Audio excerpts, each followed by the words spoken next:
Hello, I appreciate you watching. I'm Dennis Tucker, and this is a Bible study, basically a lesson. I'm going to preach at the Lilac Road Church of Christ, and so I hope you have your Bible with you, maybe a piece of paper, a pad of paper that you could write down any notes you may have. You can also visit our website. I don't usually mention that, but it is all lowercase letters, lrcoc.com. Again, that is lrcoc.com, and there will be the YouTube video of this lesson. Also, there will be simply the audio, what I'll preach on Sunday morning or Sunday night. And I will say, frankly, I probably shouldn't say this online, but really the lessons on Sunday mornings and Sunday nights tend to be better because I have a group of people in front of me, and maybe just minds work a little bit better second time through the lesson. And so a lot of times I think that I wish I had preached that on the YouTube channel. However, you don't have the opportunity to do that this year. I appreciate you watching. Hope you, again, will study along with me.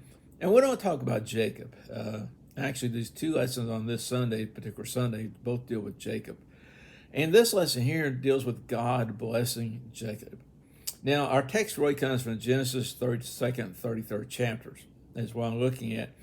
But first of all, I want to recognize the fact that Jacob received a number of blessings in his life. And even before his birth, in Genesis 25th chapter, verse 23, that Jacob and Esau are struggling inside the womb, and God says the older shall serve the younger. And that is reverse what often happens. I mean, generally we think in the Bible is the oldest one received the greater blessing, had the greater position of prominence. But he said that's not going to be true, that with Jacob and Esau, Jacob would be more prominent than Esau. And then later on, when Jacob is leaving because he had tricked his father in getting Esau's birthright or blessing, he goes to Bethel. And, okay, excuse me, I'm sorry about that. But he goes to Bethel. And at Bethel, he's on his way back to Padanaram, and there is a vision of Essence, a dream. In that dream, in Genesis 20, verse 13, it says, "And behold, the Lord stood above it and said, I am the Lord, the God of Abraham your father, and the God of Isaac. The land in which you lie I will give to you and your descendants." Excuse me again, I'm sorry. "Also your descendants shall be as the dust of earth. You shall spread abroad to the west and to the east, to the north and the south. And in you and in your seed all the families of the earth shall be blessed. Behold, I am with you, and will keep you wherever you go, and bring you back to this land. For I will not leave you until I have done what I have spoken to you." And so in this blessing, really we have 3 points being made here. First of all, the land blessing, the land by which he was lying that night, in the land of Canaan, God's going to give to him. The second deals with the idea of the promise of a great lineage, that he was going to have many children. And the third was a seed promise, and that is all the families of the earth should be blessed. Now, this blessing had been given to Abraham earlier on. And so Jacob receives his blessing. Now, eventually, as we look at here, we see that Jacob had great material wealth. And when you look at over at Genesis 30th chapter, verse 43, it said, "Thus the man became exceedingly prosperous and had large flocks, female and male servants, and camels and donkeys." So he received great material wealth. And we could just throw in here, obviously, that Jacob had 12 sons. He winds up having a big family, and with a daughter, Diana mentioned also. And so this man has many blessings. Now, when you go to Genesis 32nd chapter, and as you think about it, up to Genesis 32nd chapter, Jacob basically kind of summarizes his life here.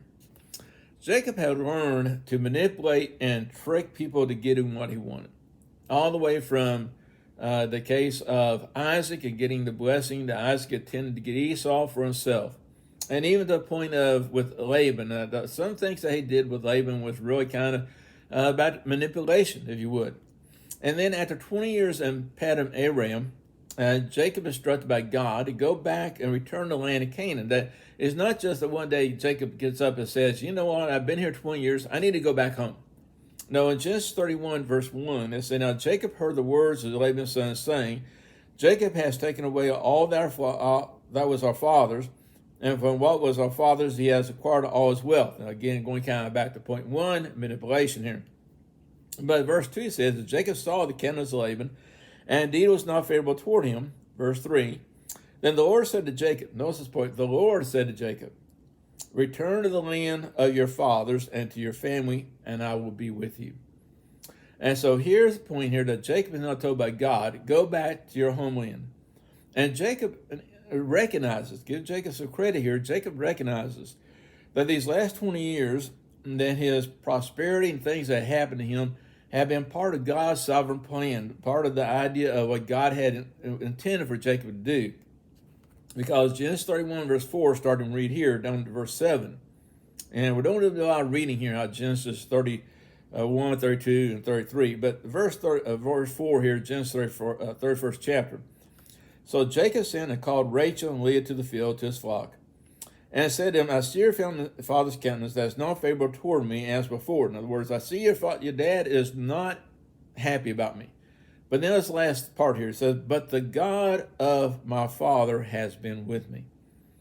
He recognized that God has been with him all these 20 years, going in verse 6. And you know that with all my might I have served your father. Yet your father has deceived me and changed my wages 10 times. But God did not allow him to hurt me.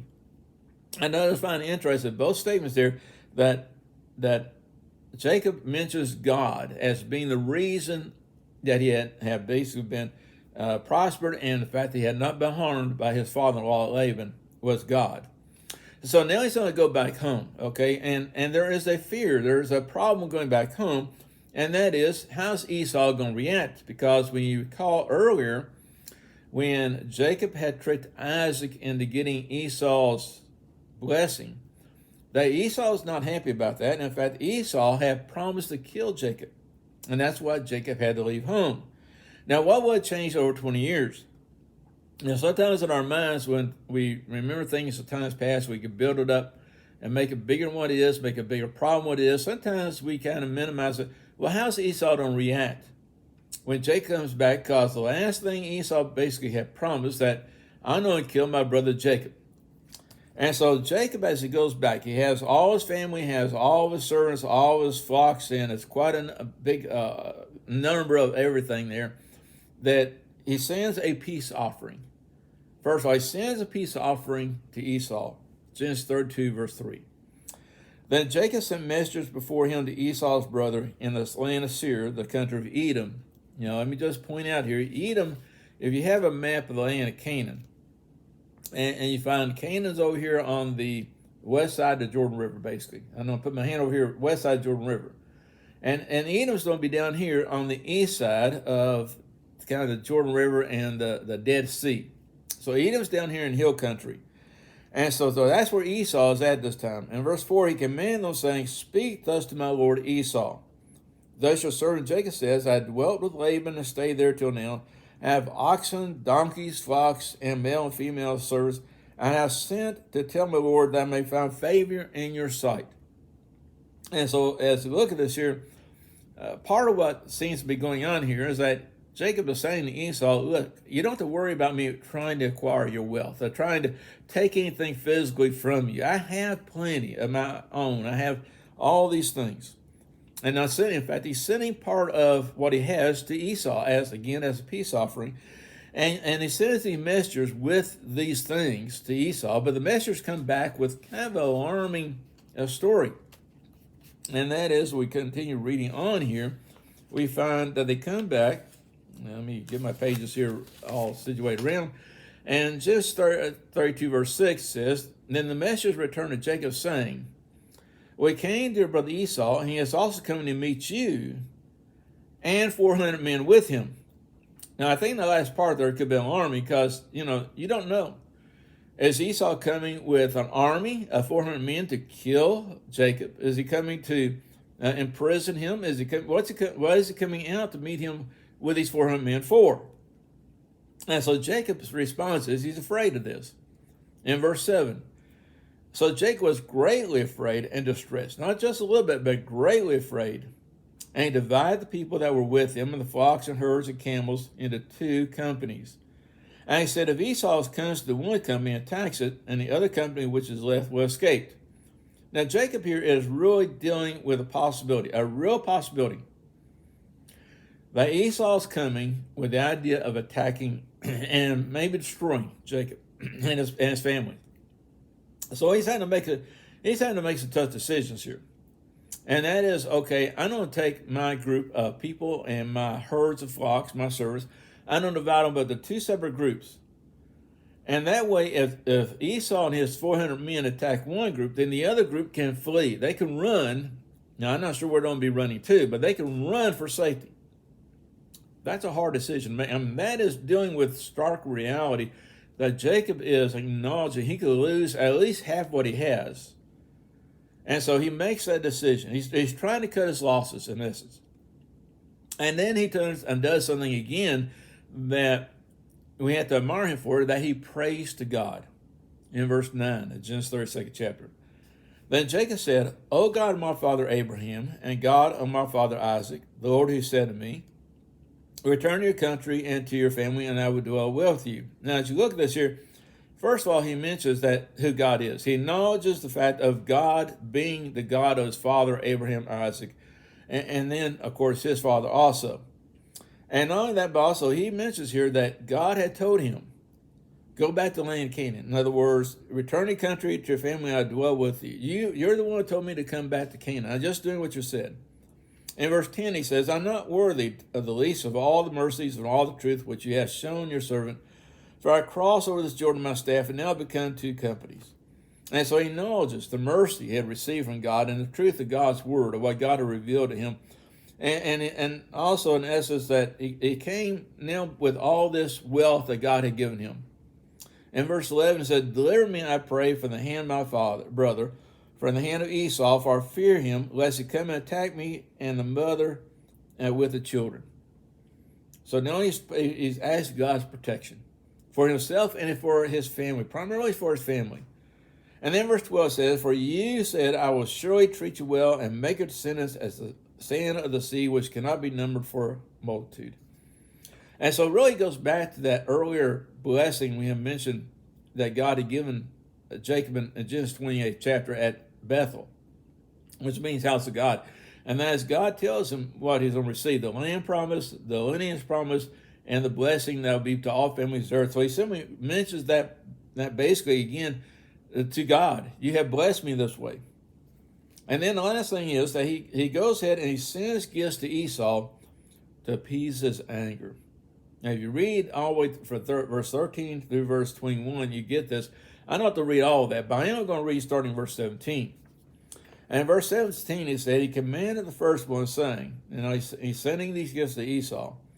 When Esau, my brother, meets you and asks you, saying, to whom do you belong, and where are you going? Now, earlier he mentions there all the camels and donkeys and different livestock he had, at all the great number he's sending to Esau. And so when Esau comes to you, and he asks who these belong to, and whose are these from you, then he shall say, verse 18, then he shall say, they are of your servant Jacob's, as a present sent to my lord Esau, and behold, he is also behind us. So he commanded the second and the third, and all who follow the drove, saying, in this manner shall speak to Esau when you find him. And also say, behold, your servant Jacob was behind us. For he said, I will appease him with the present that goes before him, and afterward I'll see his face, perhaps he will accept me. Notice there, the idea of appeasement. It means to soothe the wrath of Esau is literally the idea of appeasement. And so he's sending these gifts so as to calm down the anger of Esau. And at that point then, Jacob has done basically everything he can, right? I mean, Jacob has, he's afraid, he's divided his groups into two different companies. He prays to God. He sends his gift to Esau to appease his anger. There's nothing else he can do. Well, that gets us to the last part here, and that is that in Jacob has, in essence, kind of a wrestling match. And now Jacob sends his family and everything across the Jabbok River and is alone, over in Genesis 32, verse 21. So the present went on before him, that is, those things he had talked about earlier, but he himself lodged that night in the camp. And he rose that night, took his 2 wives, his 2 female servants, and his 11 sons, and crossed over the ford of Jabbok. He took them, sent them over the brook, and sent over what he had. Then Jacob was left alone. Now, so he's not with his group of people. He is by himself. As wealth has been offered to Esau, his family is exposed to danger and possibility of death on the next day. Now what? We go on here in Genesis 32, verse 24. Then Jacob was left alone, and man wrestled with him until the break of day. Now when he saw that he did not prevail against him, he touched the socket of his hip, and the socket of Jacob's hip was out of joint as he wrestled with him. And he said, let me go, for the day breaks. But he said, I will not let you go unless you bless me. So he said to him, what is your name? He said, Jacob.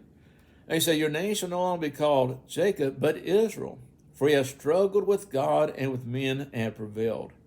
Then Jacob asked, saying, tell me your name, I pray. And he said, why is it that you ask about my name? And he blessed him there, and Jacob called the name of the place Peniel. For I have seen God face to face, and my life is preserved. Just as he crossed over Peniel, the sun rose on him, and he limped on his hip. And this is one of those incredible scenes here. And honestly, the question comes up is, who or what is this man? I mean, first of all, where did he come from? All of a sudden he's there, and there's this wrestling match that goes on for the whole night. And all we can say about this, we kind of have to let the inspired text speak for itself. Also, Hosea 12, verse 2. Kind of gives a little bit of insight to this. I'm going to read here Hosea 12, verse 2 through verse 4. The Lord also brings a charge against Judah and will punish Jacob according to his ways. And according to his deeds, he will recompense him. He took his brother by the heel in the womb. Now, this kind of refers back to what happened to Jacob before his birth. And in strength he struggled with God. Yet struggled with the angel and prevailed. He wept and sought favor from him. He found him in Bethel, and there he spoke to us. That is the Lord of hosts. The Lord is the more ordained. So kind of putting all these events together, that God often spoke of us doing something in the form of an angel, sending an angel to do things, and God is doing that.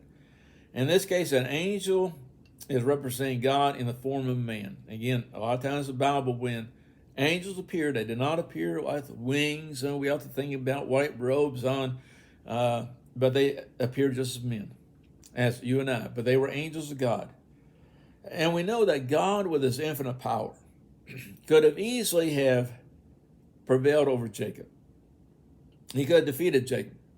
And just touching the hip of Jacob, put it out of socket, made it where was said that his joint is out of socket, and he limped from that time onward. But Jacob goes now from fighting and wrestling this angel. And it's a very subtle difference, but from wrestling with the angel, he now turns to pleading with him. And so he goes from fighting God to now clinging to him. And then God blesses Jacob. In verse 27, and it says here, Genesis 37, verse 27 again, it said, Genesis 32, verse 27, so he said, what is your name? And he said, Jacob. And he said, your name shall no longer be called Jacob, but Israel. For he has struggled with God and men and have prevailed. Then Jacob asked, saying, tell me your name, I pray. And he said, why does they ask my name? And he blessed him there. Now Jacob did not prevail by wrestling God. Jacob prevailed by pleading for God's blessing, by clinging to him. And so that's where the blessing came from. This here passage is a fundamental change in Jacob and his life and how he viewed God, apparently. And so then we go on into Genesis 33rd chapter. And that is, okay, we read about what happens when Jacob and Esau meet. Now, Jacob's actions, first of all, when the next day, after this wrestling match, he goes and meets Esau. And the first thing he does is, you look in Genesis 33, verse 3, then he crossed over before them and bowed himself to the ground 7 times until he came near to his brother. So first thing he does, he bows down to his brother Esau 7 times. Now, in that culture, even today, sometimes bowing down can be a sign of respect, or it has sometimes political meanings today. And so this is a sign of bowing and showing deference to Esau, if you would. And then not only that, but also, we had already read, but notice in Genesis 33, verse 5, It says, he lifted his eyes, saw the women and children, and said, who are these? And he said, the children whom God has graciously given to your servant. And now we see that Jacob is referred to as Esau's servant twice in these passages. The verse 14 is another one. Please let my servant go on ahead before his servant. I will lead on slowly at a pace which livestock may go before me, and the children. I'm sorry about that. Just I want to take care of things. This here morning has had everything going on, and so I'm sure you don't want to hear radio program. I thought I'd stop that. Okay, but anyway, as you look at it, he's referred to the servant Esau twice. And then he refers to Esau as his Lord. Now, I'm going to put here Lord in the lowercase l, not the big case L, but Lord 4 times. In verse 8 of Genesis 33rd chapter. Then Esau said, by what do you mean all this company which I met? And he said, these are to find favor in the sight of my Lord. Talking about Esau in verse 13. But Jacob said, my Lord knows the children are weak, and the flocks and herd which are nursing are with me. And if the men should drive them hard one day, all the flock will die. Notice there he refers to Esau again as Lord. In verse 14, twice he refers to him as Lord. Please let my Lord go on ahead before his servant. I will lead on slowly at pace, which the livestock may go before me, and the children are able to endure until I come to my Lord in Seir. And so in those passages, he refers to Esau as his Lord. And then he speaks of seeing Esau's face as seeing the face of God in verse 10. And Jacob said, no, please, if I found favor in your sight, then receive my present in my hand, inasmuch as I have seen your face, as though I have seen the face of God, and you're pleased with me. Now, all these phrases here are used to show Jacob, in essence, trying to appease Esau, trying to be nice, and trying to do whatever he can to have the right relationship to Esau. And Esau, when he comes back, we see the reaction of Esau, and that is, and not the realized passage, but Esau first comes to meet the company of Jacob. He comes out to meet him. He could have easily sent 400 men, but Esau goes himself. The second thing says he ran to meet him. So it wasn't just a casual walk up. It was seeing Jacob, and Esau runs to meet him. Then he embraced Jacob. Again, there's times you just kind of give somebody the wave of how you doing, sometimes a handshake, but an embrace means something. And then he goes down and he fell on his neck and then kissed him. All these here are terms of endearment, are showing an affection to his brother Jacob. And then he offered the earlier presents Jacob has sent, all those cattle and livestock and all the servants, he offers them back to Jacob. Kind of like saying, I don't need these things. I have my own wealth. I don't need what you have. And then he offers to accompany Jacob with all his people to Seir to help them. And Jacob, and this is one of those passages where you have to almost chuckle, because Jacob kind of says, my children are frail, the women and children are frail, and we drive them too hard. It's going to be too hard on them. And the livestock also. These boys are not frail boys. But he says that, but basically, again, Esau offers to leave his company of 400 men to help protect Jacob and his family as they're traveling. Again, this is out in the wilderness, and you don't know what's going to happen, so he offers protection. Now, Jacob turns it down, but then finally he refers to Jacob as my brother. And so in Genesis 33, verse 9, it says, Esau said, I have enough, my brother. Keep what you have for yourself. And then the final thing is, he actually accepts. Jacob, when Esau says, keep what you have, Jacob says, no, you keep this. And Esau accepts it. Oftentimes, the accepting of a gift is a sign of acceptance, is a sign of a bond between those two. Sometimes if you offer to help somebody and they turn you down, it could be that they don't want your help. And more than they don't need it, they don't want your help, which could be a slight. Well, this here is a case where Esau now accepts the wealth of Jacob and for himself. And so finally we have here the joy of reconciliation. And as you look here, that they are reconciled to each other, and all these are blessings, I think, to Jacob, primarily. And just think about the prodigal son in Luke 15 chapter. When the son comes back to his father, and The father accepts them back. There's reconciliation. There's joy in that passage. Jacob and Esau actually seem, as you read through this passage, seems to be trying to almost outdo each other in forgiveness area, which is good. I mean, each one seems to be saying, let me help you. No, they would say, no, I'll help you. And I don't need, and they're trying to be nice. They're trying to do everything that's required of them. And being kind-hearted goes a long ways towards reconciliation. That's why I see in this passage also. In Ephesians 4, verse 32, and be kind to one another, tender-hearted, forgetting one another, just as God in Christ forgave you. Now, a lot of times today, we need the art of reconciliation. We need reconciliation with God. That God has blessed us, and we need to come to Him. And we need to offer to Him what we can in our service. But we need to rely on God's grace. And then also the joy of reconciliation among brethren. Sometimes brethren get sideways with each other.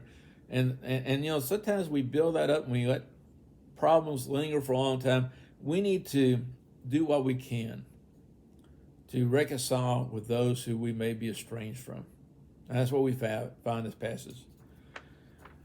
I'll just end this lesson by just pointing out Jacob walked with a limp.